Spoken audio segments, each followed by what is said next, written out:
곡학아세라는 고사성어가 있는데 학문을 굽혀 세상에 아첨한다 라는 뜻으로 세상에서 부와 권세를 누리려고 지식인 또는 지도자의 양심을 저버린 자들을 일컫는 말로 사기 유림열전 원고생편에 나오는 내용입니다. 사기는 역사서를 말하는데 기록 방법에는 기전체와 편년체가 있어요. 편년체는 시간 중심의 역사 서술 방식이고 기전체는 인물 중심의 역사 서술 방식인데 본기, 세가, 열전, 연표, 지혜 순서로 기록되어 있고 본기는 황제 역작을, 세가는 제후의 전기를, 열전은 각 분야에 저명한 개인의 업적을, 연표는 사건 순서를, 지는 법률 및 풍속에 대해 다루고 있는데 정사는 반드시 기전체로 기록하도록 되어 있었습니다. 곡학아세가 사기 유림열전 원고생편에 기록되어 있다는 말은 기전체 방식으로 기록된 역사서로 열전편에 기록되어 있고 원고생이라는 인물에 대한 기록이라는 뜻이에요. 원고생은 성품이 강직하고 뛰어난 학자로 중국 한나라 경제 때부터 교수를 했는데 늙고 병들어 관직에서 물러나 산동에 머물러 있었습니다. 경제가 사망하고 무제가 등극했고 무제는 원고생을 다시 관직으로 불러냅니다. 그러자 유생들이 너무 늙었다고 반대를 했는데 그 중에 공성홍이라는 산동 출신 유생도 다른 유생들과 마찬가지로 원고생을 무시하는 눈빛을 하고 있었고 이를 알아차린 원고생이 공손원을 이렇게 꾸짖습니다. 공손 선생, 말로써 바른 학문에 힘써야 하며 세상의 아첨 또는 영합함으로써 학문을 굽히는 일은 없어야 하네. 이제 곡학아세라는 뜻이 나는 거예요.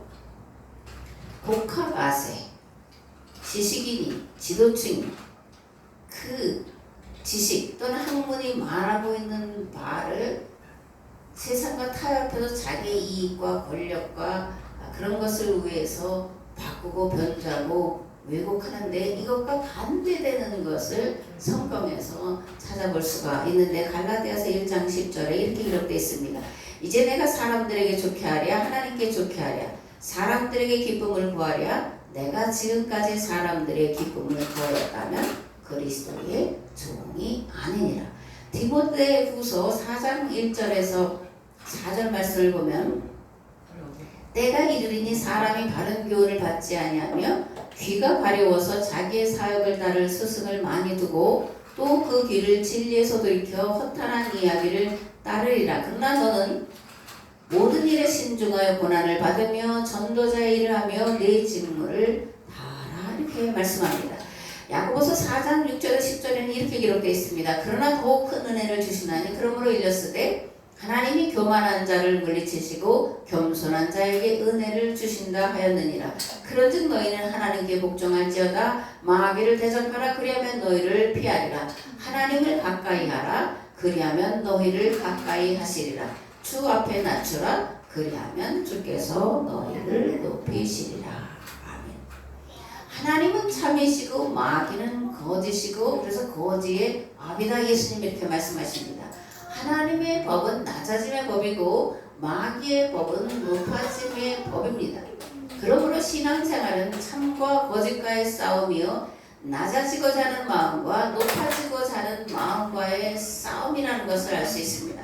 신앙생활은 내 뜻을 이루기 위해서 하는 것이 아니라 하나님의 뜻을 이루기 위해서 하는 것입니다. 신앙생활은 나를 쳐서 그리스도의 십자가의 도에 복종코자 하며 교회의 몸이시고 몸인 교회의 머리이신 예수 그리스도의 남은 고난에 참여하고자 하며 그를 통해 세상 죄를 대속하고자 하는 데에 있습니다. 사도 바울은 골로새서 1장에서 이렇게 고백합니다. 나는 이제 너희를 위하여 받는 괴로움을 기뻐하고 그리스도의 남은 고난을 그의 몸된 교회를 위하여 내 육체에 채우노라. 아멘. 그런데 문제가 있습니다. 뭘까? 내 본성이 참보다는 거짓을 좋아한다라는 거예요. 내 생각과 뜻이 마귀의 생각과 뜻에 일치할 때가 많다라는 겁니다. 결정적인 문제는 내가 지금 마귀에게 속고 있다는 것을 모른다라는 거예요. 마귀가 내 성격과 기질과 감정 속에 깊이 숨어 있기 때문에 나인지 마귀인지 분별하기 어렵다는 것이 심각한 문제라는 겁니다. 예를 들어 어떤 상황에서 과도하게 화를 내거나 남을 비난하거나 무시하고 함부로 대하려는 태도나 어렵고 힘든 일을 당할 때 과도하게 슬퍼하고 낙심하고 좌절하는 것이나 중독성이 내 기질과 성격 때문이라고 생각하기 쉬운데, 그런데 대부분은 뭐라는 거예요? 마귀에게 속아서라는 겁니다. 그러니까 내가 과도하게 화를 내고 남을 비난하고 비판하는 데 앞서고 어떤 일에 중독성이 있다면 이건 마귀에게 지금 내가 속아서 허랑방탕하고 있다는 것을 인지하고 돌이키도록 애쓰며 성령님의 도우심을 구해야 할 줄을 믿습니다. 아멘. 반복하지만 마귀의 속아 허랑방탕하지 않게 정신 차리고 말씀과 기도에 전념해야 합니다. 내 뜻과 내 생각 안에 거룩함과 의와 진실함이 있는지 항상 점검하며 살아야 합니다. 과도하게 화를 낼 때, 남을 비난하고자 하는 마음이 들 때, 상대를 함부로 대하거나 무시하고자 하는 마음이 생길 때 이것이 마귀로부터 기인한다는 사실을 인지하고 돌이키고자 애쓰고 힘써야 하고, 그렇게 하기 위해서 하나님의 전적인 도우심을 간구해야 한다는 거예요. 왜냐하면 마귀의 괴계와 거짓과 속임수는 인간의 의지만으로 감당할 수 없기 때문에 그렇습니다.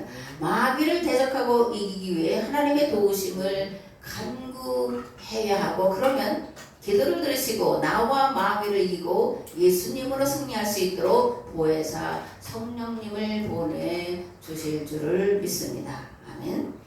오늘 함께 나눌 에레미야 29장에는 에레미야가 바벨론에 보낸 두 편의 편지가 기록되어 있는데, 첫 번째 편지에는 바벨론으로 잡혀간 공동체의 장로들 가운데서 그 당시 살아남아있던 장로들에게 보낸 것으로, 그 내용은 바벨론의 터를 잡고 결혼하여 아이를 낳아 번성하여 줄어들지 말라는 것과 거짓 선지자인 골라야의 아들 아합과 마아세야의 아들 시드기야의 말에 현혹되지 말라는 거였어요. 이들은 뭐라고 말을 했냐면 하나님이 속히 예루살렘으로 돌아가도록 하실 것이다, 이렇게 거짓 예언을 선포했는데 이러한 거짓에 현혹되지 말라는 것이었고, 두 번째 편지는 느헬람 사람 스마야에게 전할 말씀을 기록하고 있는데, 스마야는 에레미야가 바벨론에 살아남은 장로들에게 보낸 편지를 읽고 제사장 스바냐에게 은밀하게 편지를 보내서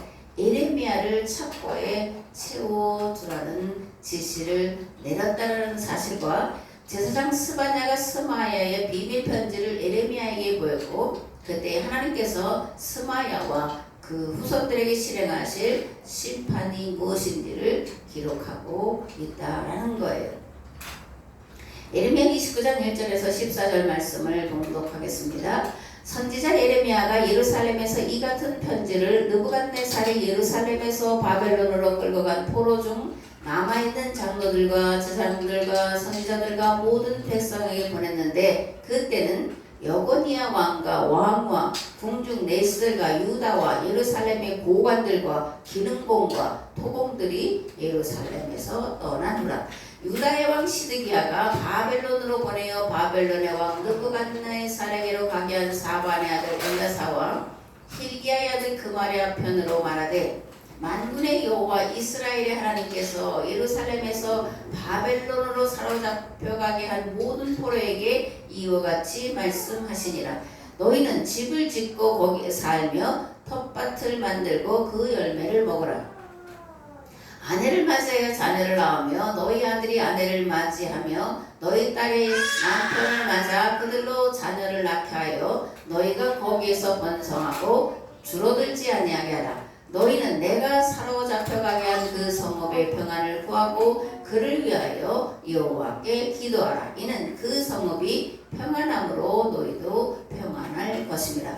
만군의 여호와 이스라엘의 하나님께서 이와 같이 말하노라. 너희 중에 있는 선지자들에게와 전쟁이에게 미혹되지 말며 너희가 꾼 꿈도 보지 듣고 믿지 말라. 내가 그들을 보내지 아니하였어도 그들이 내 이름으로 거짓을 예언함이라 여호와의 말씀이니라. 여호와께서 이와 같이 말씀하시니라. 바벨론에서 70년이 차면 내가 너희를 돌보고 나의 선한 말을 너에게 성취하여 너희를 이곳으로 돌아오게 하리라. 여호와의 말씀이니라. 너희를 향한 나의 생각을 내가 하나니 평안이요 재앙이 아니니라. 너희에게 미래와 희망을 주는 것이니라.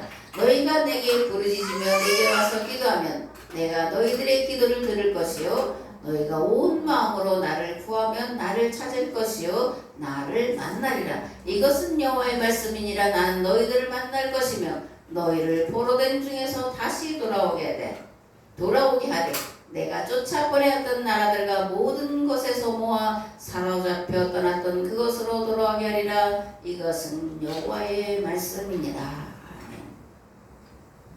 예레미야는 바벨론 포로들에게 보내는 편지에서 바벨론 포로 생활 70년이 지나면 하나님께로 돌아오도록 돌아보시겠다고 말씀합니다. 그러면서 그 땅의 평안을 위해 기도하라고 말합니다. 그 땅에서 나무를 심고 농사를 지어 먹고 살라고 말합니다. 자녀를 낳아 번성하라고 말합니다. 그러면서 11절에서 14절에서 이런 소망의 말씀을 전하는데 현대 성경으로 보면 이렇게 되어 있습니다. 너희가 아무리 어려운 처지에 있다 하더라도 너희를 향한 나의 계획은 언제나 평화이지 결코 재앙이 아니다. 너희가 지금 갈망하는 것과 같이 너에게 밝은 미래를 열어주는 것이 나의 계획이다. 이것도 내가 온 세상의 주인으로서 하는 말이다. 이제 너희가 해야 할 일은 너희의 생각과 계획을 버리고 내게로 돌아와 나의 도움을 호소하는 것이다. 그러면 내가 너희의 간구를 들어주겠다. 너희는 지금 온전한 마음으로 나를 찾아야 한다. 그러면 내가 너희를 만나주겠다. 이제 너희가 나만을 찾는다면 내가 직접 너희 앞에 나타나겠다. 그때에는 내가 너희를 포로 생활에서 해방시켜 주겠다. 그때에는 내가 너희를 세계의 만민 속에서 데려다가 모아놓겠다. 내가 전에 너희를 쫓아보냈던 그 모든 나라에서 데려오겠다. 내가 전에 너희를 잡혀가게 하였던 바로 그것으로 너희를 다시 데려다 놓겠다. 이것은 내가 온 세상의 주인으로서 하는 말이다. 유다 백성들은 바벨론에서 이제 4차까지 귀환을 하는데 그 기간이 대략 70년이고 실제 포로 생활을 한 기간은 50년이었습니다. 예루살렘으로 귀환하는데 그러면 왜 70년이라는 긴 시간이 필요했을까? 생각이 바뀌고 삶의 태도가 바뀌고 잘못된 습관이 바뀌는데 많은 시간이 필요하기 때문이었습니다. 이스라엘이 출애굽하고 바로 가나안 땅에 들어간 게 아니죠. 광야에서 율법과 계명을 배우고 몸에 익히는데 40년의 긴 시간이 필요했습니다. 마찬가지로 바벨론에서도 70년의 훈련 기간이 필요했는데 뭐라는 거예요? 생각이 바뀌고 삶의 태도가 바뀌고 잘못된 습관이 바뀌는데 많은 시간이 필요하기 때문이라는 거예요. 즉 70년이라는 기간은 거짓과 불순종의 삶에서 벗어나 온전한 마음으로 찾는 기간이었고 온전한 마음으로 율법과 계명에 담긴 뜻과 목적과 의미를 발견하고자 애쓰고 수고하는 기간이었다는 거예요. 그리고 이 기간은 바벨론을 멸망시키는 데 필요한 기간이었습니다. 역사상 가장 악랄한 나라로 알려진 바벨론은 70년 만에 페르시아의 고레스에 의해 멸망당하는데 그 원인은 이스라엘이 오로지 하나님만을 찾았기 때문에 오로지 하나님께 회개했기 때문에 그것을 통해서 바벨론이라고 하는 강력한 나라가 겨우 70년 만에 망하게 되었다라는 겁니다. 아멘. 예언은 예정된 것이니까 시간이 지나면 저절로 성취될 것이라는 생각만큼 어리석고 미련한 생각이 없다는 것을 알아야 됩니다. 예언이 성취되기 위해서는 예언의 성취를 위해서 모든 것을 걸고 말씀대로 돌이키려고 애쓰고 힘쓰는 그런 노력과 수고와 헌신이 뒤따라야 한다라는 거예요. 예언의 성취는 처한 상황과 환경의 극한 고난과 고통 가운데서도 하나님의 신실하심 믿고 소망 안에서 말씀대로 살아가는 여부에 따라서 예언이 성취되느냐 성취되지 않느냐의 여부가 결정된다라는 거예요. 즉 예레미야가 70년이 지나면 고향으로 돌아오게 하시겠다고 예언했다고 해서 저절로 시간이 지나면 성취된다는 얘기가 결코 아니었다라는 겁니다. 소수에 남겨놓은 자, 곧 예레미야의 말을 듣고 그리고 믿고 고난과 환난 중에도 말씀대로 살기를 애쓰고 힘쓴 자들을 통해 이루게 하신다라는 것이요. 성경은 이들을 일컬어 예정하신 자 또는 선택하신 자, 남은 자라고 말하고 있습니다. 그런데 남은 자는 다수가 아니라 소수였습니다. 오늘날도 마찬가지입니다. 세상을 바꾸는 것은 다수가 아니라 여호와의 영에 사로잡혀 바르게 살고자 애쓰고 힘쓰는 소수라는 거예요. 이 소수 가운데 우리 교회가 우리 성도들이 다 포함되어지기를 예수 그리스도의 이름으로 축복합니다. 아멘. 하나님의 뜻이 하늘에서 같이 이 땅에서 이루어지게 하기 위해 오늘날 교회가 펼쳐야 할 시급한 운동이 있는데 신명기 운동이에요. 그리고 감리교 운동입니다. 신명기 운동은 오직 여호와의 말씀으로 돌이키고자 하는 운동이요.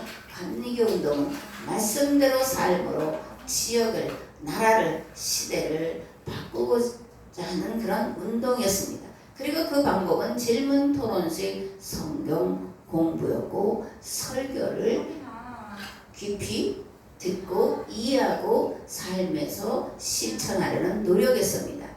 신명기 6장에서 모세는 이렇게 말씀합니다. 이스라엘아 들으라. 우리 하나님 여호와는 오직 유일한 여호와이시니 너는 마음을 다하고 뜻을 다하고 힘을 다하여 네 하나님 여호와를 사랑하라. 오늘 내가 네게 명하는 이 말씀을 너는 마음에 새기고 네 자녀에게 부지런히 가르치며 집에 앉았을 때든지 길을 갈 때든지 누워있을 때든지 일어날 때든지 이 말씀을 강론할 것이며 너는 또 그것을 내 손목에 매어 기호를 삼으며 네 미간에 붙여 표로 삼고 또 내 집 문설주와 바깥문에 기록할지니라.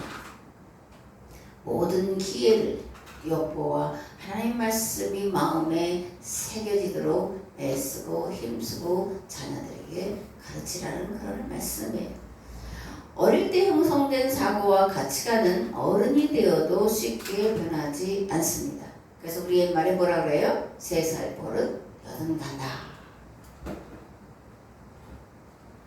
이렇게 말씀을 하고 있습니다. 그러므로 무엇보다 부모는 자녀들과 함께 모든 예배에 성실과 진실함으로 참여하는 노력을 기울여야 돼요. 어릴 때부터 예배에 참여하는 것이 몸에 배도록 교육하고 훈련시켜야 합니다.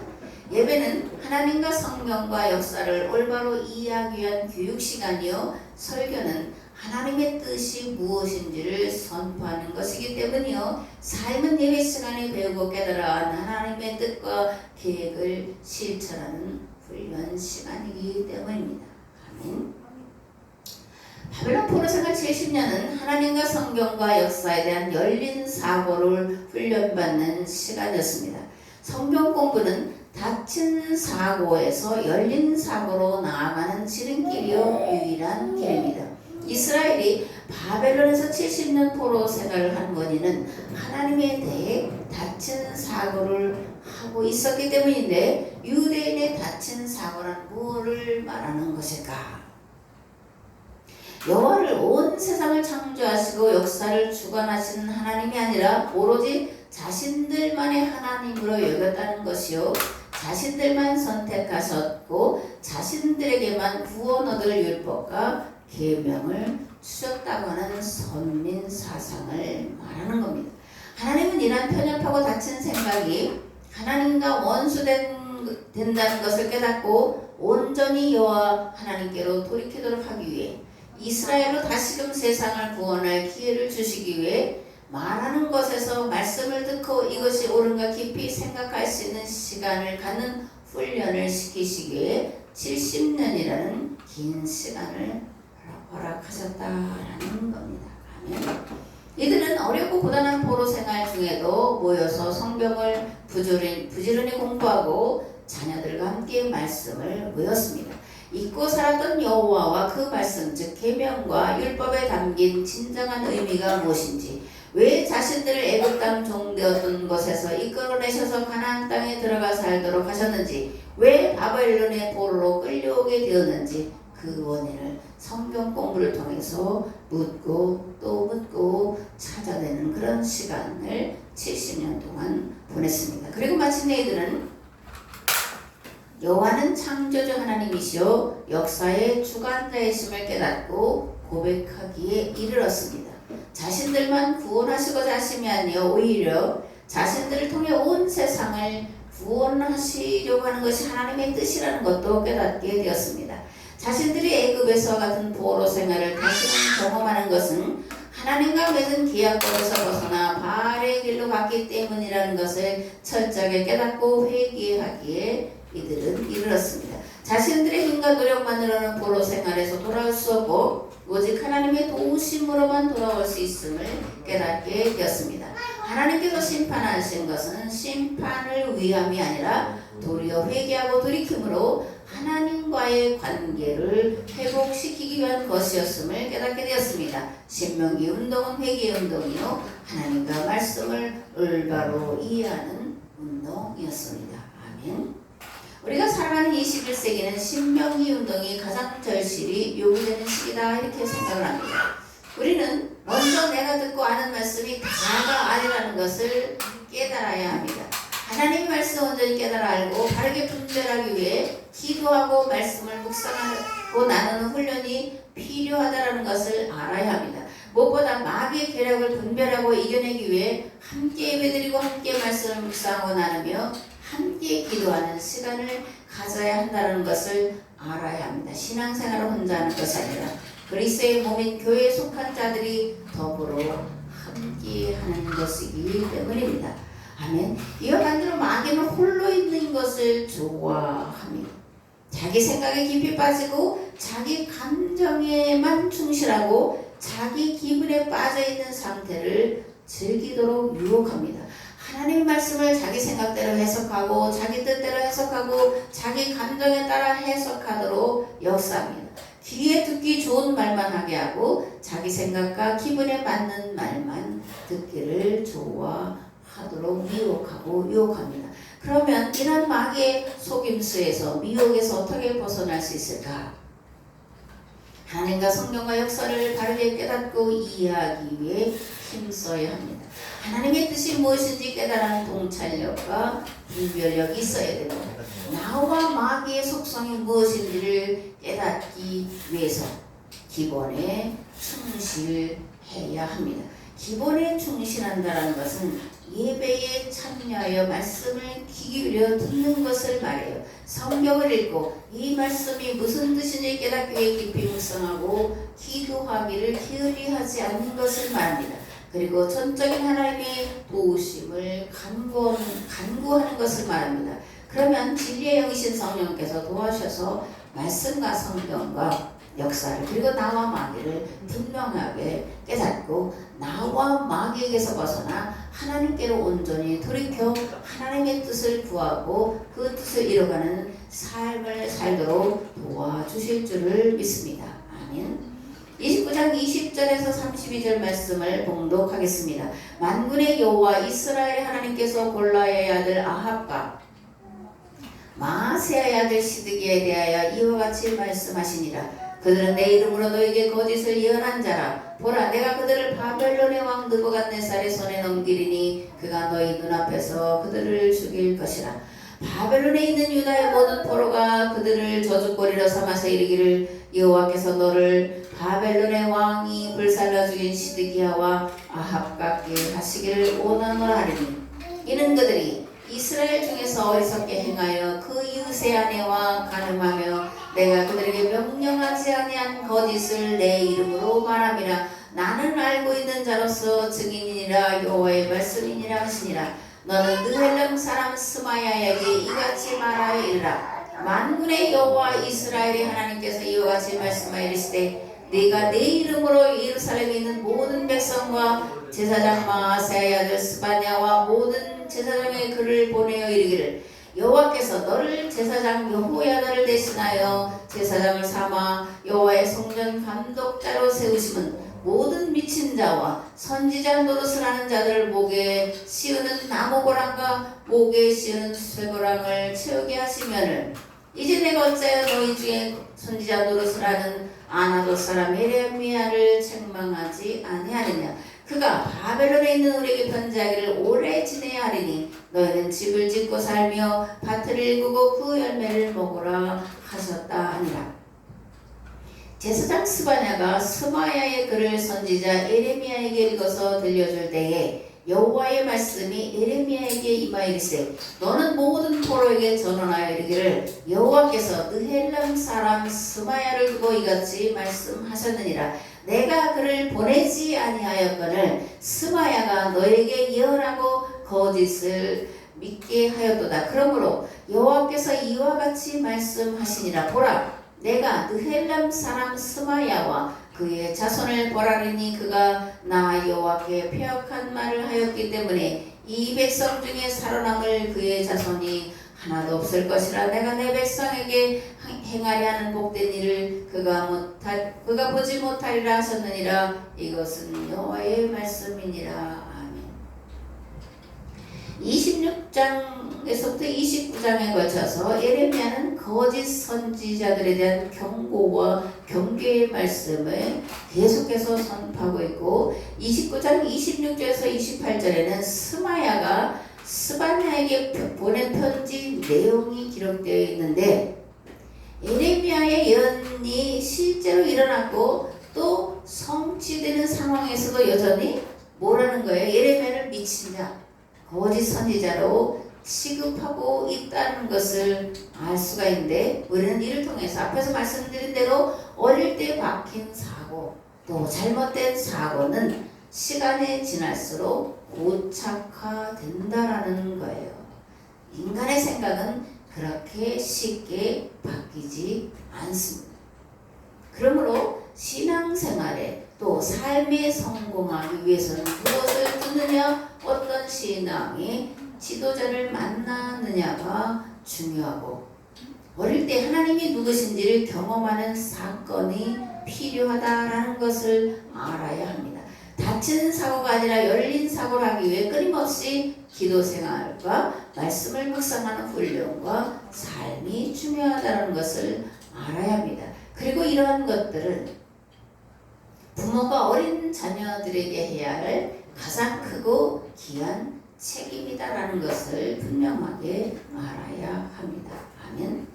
만물들이 하나님의 아들들이 나타나기를 절박한 심정으로 고대하고 있습니다.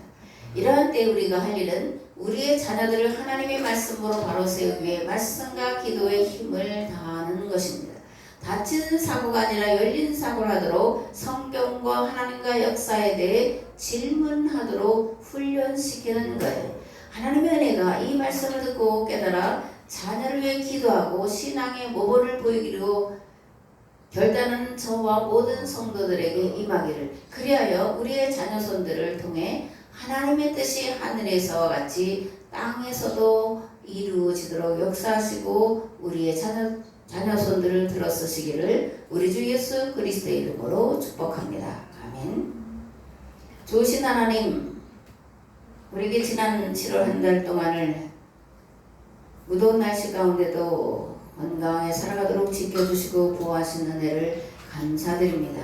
또한 힘들고 어려운 과정들 속에서도 한 달 동안 애쓰고 수고하여 얻은 것을 주님의 것으로 인정하여 11절을 드리며 감사로 예배드릴 수 있도록 은혜를 베풀어 주신 것을 감사합니다. 믿음으로 주 앞에 드렸사오니 특별히 이 물질을 바치는 가정 위에 또 자녀 위에 그리고 이 물질을 바치는 성은에게 하나님께서 함께 하셔서 강건케 하시고 온전케 하시고 깨끗게 하시는 치료의 하나님의 역사를 허락하여 주셔서 살아가는 모든 날 동안에 하나님을 증거하고 증언하는 복 있는 삶을 살아가도록 역사하여 주옵소서. 이제는 길과 진리와 생명 되신 예수 그리스도의 은혜와 하나님 아버지의 무한하시고 극진하신 사랑하심과 성령님의 감화, 감동, 교통, 역사하시니 하나님의 뜻을 바로 알고 또 그 말씀대로 살기를 그리고 자녀들에게 가르쳐서 하나님의 아들들로 이 땅에 이 세대에 드러나게 하도록 훈련시키고 교육시키기를 결단하고 가는 삶의 자리 위에 가정과 자녀손들 위에 그리고 이 나라 이 민족 위에 이제부터 영원토록 함께 하옵시기를 간절히 축원하옵나이다. 아멘.